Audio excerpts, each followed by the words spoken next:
সংবাদ সবাইকে স্বাগত জানাচ্ছি। আমি ফিরোজ তোহা। শুরুতেই আরবে কেবলস সংবাদ শিরোনাম। ইসরায়েল ফিলিস্তিন পুরোদমে যুদ্ধ চলছে, আর এই যুদ্ধের সর্বশেষ আন্তর্জাতিক গুরুত্বপূর্ণ আপডেট সংবাদ জানিয়ে দিব। শুরুতেই শিরোনাম। দক্ষিণ গাজায় 3 ইসরায়েলি মেরকাবা ট্যাঙ্ক ধ্বংস করল হামাস। এরপর জানাবো কে এই হামাস নেতা মোহাম্মদ দেইফ, যার মৃত্যুতে কিভাবে বদলাবে গাজা যুদ্ধের সমীকরণ। এরপর জানাবো নেটোর যুদ্ধংদেহী মন্তব্য। দক্ষিণ চীনে যৌথ নৌমহড়া চালাচ্ছে রাশিয়া ও চীনা বাহিনী। আরও জানিয়ে দিব আমি হয়তো মারাও যেতে পারতাম, আমার মরে যাওয়ার কথা ছিল, বললেন ডোনাল্ড ট্রাম্প। এবং সর্বশেষ জানিয়ে দিব গাজার গণহত্যার জন্য ইসরায়েল এবং যুক্তরাষ্ট্র দায়ী। দক্ষিণ গাজায় 3 ইসরায়েলি মেরকাভা ট্যাঙ্ক ধ্বংস করল হামাস। দক্ষিণ গাজায় 3টি ইসরায়েলি মেরকাভা ট্যাঙ্ক ধ্বংস করেছে ফিলিস্তিনি প্রতিরোধ আন্দোলন হামাস। শনিবার দলটির সামরিক শাখা আল কাসাম ব্রিগেড একটি বিবৃতিতে এই তথ্য জানিয়েছে। আনাদোলু এজেন্সি জানিয়েছে আল কাসাম ব্রিগেডস শনিবার বলেছে তাদের যোদ্ধারা দক্ষিণ গাজায় রাফার উপকণ্ঠে আবু জার গিফারি মসজিদের কাছে বেশ কয়েকটি ইসরায়েলি সামরিক যান ধ্বংস করেছে। ওই হামলায় তারা ইয়াসিন 105 ব্যবহার করে 3টি মেরকাভা ট্যাঙ্ক ধ্বংস করেছে। রাফায় ফিলিস্তিনি প্রতিরোধ যোদ্ধা এবং ইসরায়েলি সেনাবাহিনীর মধ্যে সংঘর্ষ চলছে। সেখানে ইসরায়েলি সেনাবাহিনী 6 থেকে মে থেকে একটি সামরিক আক্রমণ শুরু করেছিল। এর আগে শনিবার ইসরায়েলি যুদ্ধ বিমান দক্ষিণ গাজা উপত্যকার খান ইউনিসের আল মাওশি এলাকায় ব্যাপক বোমাবর্ষণ করেছে। গাজার স্বাস্থ্য মন্ত্রণালয় জানিয়েছে ওই বোমা হামলায় কমপক্ষে 90 ফিলিস্তিনি নিহত এবং 3 শতাধিক আহত হয়েছে। কে এই হামাস নেতা মোহাম্মদ দেইফ, তার মৃত্যুতে কিভাবে বদলাবে গাজা যুদ্ধের সমীকরণ। ফিলিস্তিনি প্রতিরোধ আন্দোলন হামাসের সামরিক শাখার প্রধান মোহাম্মদ দেইফকে লক্ষ্যবস্তু করার দাবি করে শনিবার খান ইউনিসে ব্যাপক হামলা চালিয়েছে ইসরায়েল। ওই ঘটনায় এখন পর্যন্ত 90 জন নিহত এবং অন্তত 300 জনের বেশি আহত হয়েছে বলে জানিয়েছে গাজার স্বাস্থ্য মন্ত্রণালয়। নিহতদের মধ্যে মোহাম্মদ দেইফ ছিলেন কিনা তা তাৎক্ষণিকভাবে নিশ্চিত হওয়া যায়নি। তবে ইসরায়েলের প্রধানমন্ত্রী বেনিয়ামিন নেতানিয়াহুর দাবি তিনি ও হামাসের দ্বিতীয় কমান্ডার রাফা সালামাকে লক্ষ্য করে হামলা চালানো হয়। এক সংবাদ সম্মেলনে নেতানিয়াহু বলেছেন শুধু এই দুজন নয়, হামাসের সব নেতাকে হত্যা করা ইসরায়েলের লক্ষ্য। মোহাম্মদ দেইফ 1990 দশকে হামাসের সামরিক শাখা আল কাসাম ব্রিগেডার্সের প্রতিষ্ঠাতার একজন। 20 বছরের বেশি সময় ধরে ইউনিটির নেতৃত্ব দিচ্ছেন তিনি। গত বছর 7 অক্টোবর ইসরায়েলি হামলার মূল পরিকল্পনাকারী হিসেবে ইয়াহিয়া সিনওয়ার ও তাকে দায়ী করে আসছে ইসরায়েল। বেশ কয়েক বছর ধরে ইসরায়েল মোস্ট ওয়ান্টেড তালিকা শীর্ষে রয়েছেন মোহাম্মদ দেইফ। অতীতে ইসরায়েলের একাধিক হত্যা চেষ্টা থেকে রক্ষা পেয়েছেন তিনি। এমনকি ইসরায়েলের হামলায় তিনি বর্তমানে পঙ্গু বলে ধারণা করা হয়। 2 দশকেরও বেশি সময় ধরে আত্মগোপনে রয়েছেন হামাসের এই শিশু স্থানীয় নেতা। এমনকি ইন্টারনেটও তার খুব বেশি ছবি নেই। 7 অক্টোবর সকালে আল আকসা বন্যা নামের অভিযানে ঘোষণা দিয়ে দেইফের একটি বিরল ভয়েস রেকর্ড প্রকাশ করেছে হামাস। কয়েকটি মিডিয়া রিপোর্টে বলা হয়েছে অতীতে ইসরায়েলের হামলায় আহত হওয়ার পর থেকে তিনি হুইল চেয়ার ব্যবহার করেন, আবার অনেকে বলছে তিনি হাঁটতে পারেন। আরবিতে তার নাম দেইফ, এর অর্থ অতিথি, যা তার ঘন ঘন স্থান পরিবর্তনের সাথে সার্থক। দক্ষিণ চীনের যৌথ নৌমহড়া চালাচ্ছে রাশিয়া ও চীনা বাহিনী। দক্ষিণ চীনের যৌথ নৌমহড়া চালাচ্ছে রাশিয়া ও চীনা বাহিনী। চীন এবং রাশিয়া দক্ষিণ চীনের একটি সামরিক বন্দরে যৌথ নৌমহড়া শুরু করেছে। মার্কিন নেতৃত্বাধীন ন্যাটো সামরিক জোটের সাথে যখন এই দুটি দেশের টানাপোড়েন উত্তেজনা চলছে, তখন রাশিয়া ও চীন যৌথ সামরিক মহড়া শুরু করল। চীনের প্রতিরক্ষা মন্ত্রণালয় জানিয়েছে যৌথ সমুদ্র 2024 নামের এই মহড়া গতকাল থেকে গুয়াংডং প্রদেশের ঝাংজিয়াং শহরের কাছে শুরু হয়েছে এবং আশা করা হচ্ছে আরো 2-1 দিন মহড়াটি চলবে।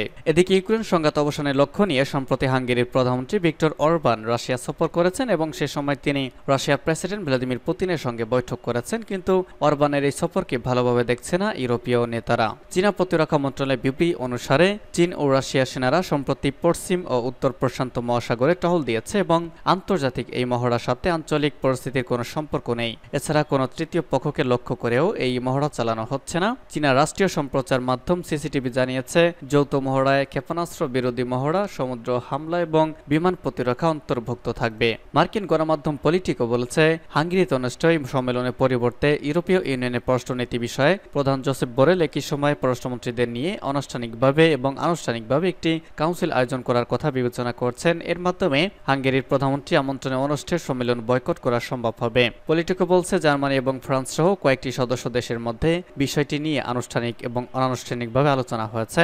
এসব দেশ ভিক্টর অরবানের সাম্প্রতিক মস্কো সফরের বিষয়টিকে নিন্দার দৃষ্টিতে দেখছে। বুধবার ওয়াশিংটনে ন্যাটো জোটের শীর্ষ সম্মেলনে 32 সদস্য অনুমোদিত একটি বিবৃতি প্রকাশ করা হয়। এতে বেইজিংকে ইউক্রেনের চলমান যুদ্ধের জন্য রাশিয়ার চরম সাহায্যকারী হিসেবে চিহ্নিত করা হয়েছে। নাম প্রকাশ অনিচ্ছুক ইউরোপীয় ইউনিয়নের একজন কূটনৈতিক পলিটিকোকে বলেছেন, একই সময় যদি জোসেফ বরেল পররাষ্ট্র বিষয়ক কাউন্সিলের আয়োজন করেন তাহলে হাঙ্গেরিতে অনুষ্ঠিত পররাষ্ট্রমন্ত্রী পর্যায়ের সম্মেলনে সদস্য দেশগুলোর প্রতিনিধিদের অংশগ্রহণ ঠেকানো সম্ভব হবে। ভয়াবহ আহত হয়েছেন ডোনাল্ড ট্রাম্প। যুক্তরাষ্ট্রের সাবেক প্রেসিডেন্ট এবং আসন্ন নির্বাচনে প্রেসিডেন্ট বাইডেনের সবচেয়ে বড় প্রতিদ্বন্দ্বী ডোনাল্ড ট্রাম্পের শোভাযাত্রায় বন্দুক হামলার ঘটনায় একজন নিহত।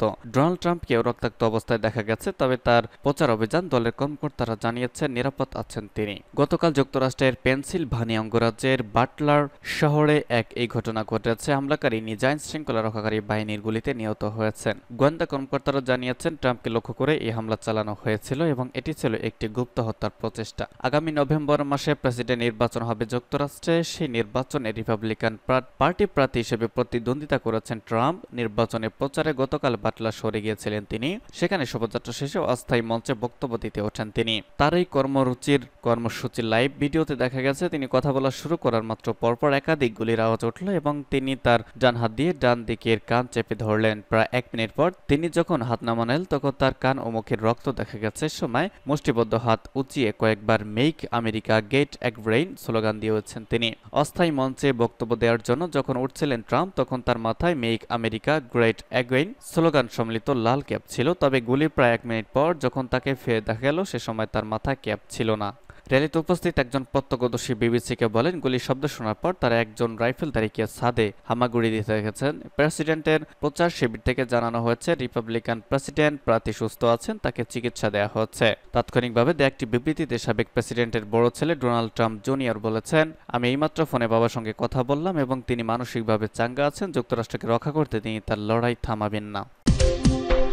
গাজায় গণহত্যার জন্য ইসরায়েল ও যুক্তরাষ্ট্র দায়ী বললেন মাহমুদ আব্বাস। ফিলিস্তিনের প্রেসিডেন্ট মাহমুদ আব্বাস বলেছেন, আল মাওয়াসি শরণার্থী শিবিরে হামলায় শতাধিক মানুষ নিহত হয়েছেন। এর জন্য এই হামলার জন্য ইসরায়েল ও মার্কিন যুক্তরাষ্ট্রই দায়ী। একটি বিবৃতিতে ফিলিস্তিনের প্রেসিডেন্ট মাহমুদ আব্বাস এসব কথা বলেছেন। খবর জিও নিউজের। আব্বাস বলেছেন, হামলার জন্য ইসরায়েলি সরকারকে সম্পূর্ণরূপে দায়ী, সেই সঙ্গে মার্কিন প্রশাসনও, কারণ ইসরায়েলের দখলদারিত্ব এবং গণহত্যা সব ধরনের সহায়তা প্রদান করে যুক্তরাষ্ট্র। গাজার স্বাস্থ্য মন্ত্রণালয় জানিয়েছে, খান ইউনিস শহরের পশ্চিমের বাস্তুচ্যুত মানুষের শিবিরে ইসরায়েলি হামলায় অন্তত 100 জন ফিলিস্তিনি নিহত হয়েছেন এবং 350 জনের বেশি মানুষ হতাহত হয়েছেন। ব্রিটিশ সংবাদ মাধ্যম বিবিসি গাজার স্বাস্থ্য মন্ত্রণালয় বরাতে জানিয়েছে, ইসরায়েলি সামরিক বাহিনী এই এলাকাটিকে নিরাপদ অঞ্চল হিসেবে ঘোষণা দিয়ে ফিলিস্তিনিদের সেখানে আশ্রয় নেওয়ার আহ্বান জানিয়েছিল, কিন্তু সেখানেই এই হামলা করা হলো। এই ঘটনার একজন প্রত্যক্ষদর্শী বিবিসিকে বলেছেন, হামলার স্থানটিকে দেখে মনে হচ্ছে সেখানে ভূমিকম্প আঘাত এনেছে। এছাড়া এলাকায় বিভিন্ন ভিডিওতে দেখা যাচ্ছে ধ্বংসাবশেষের মধ্য থেকে হতাহতদের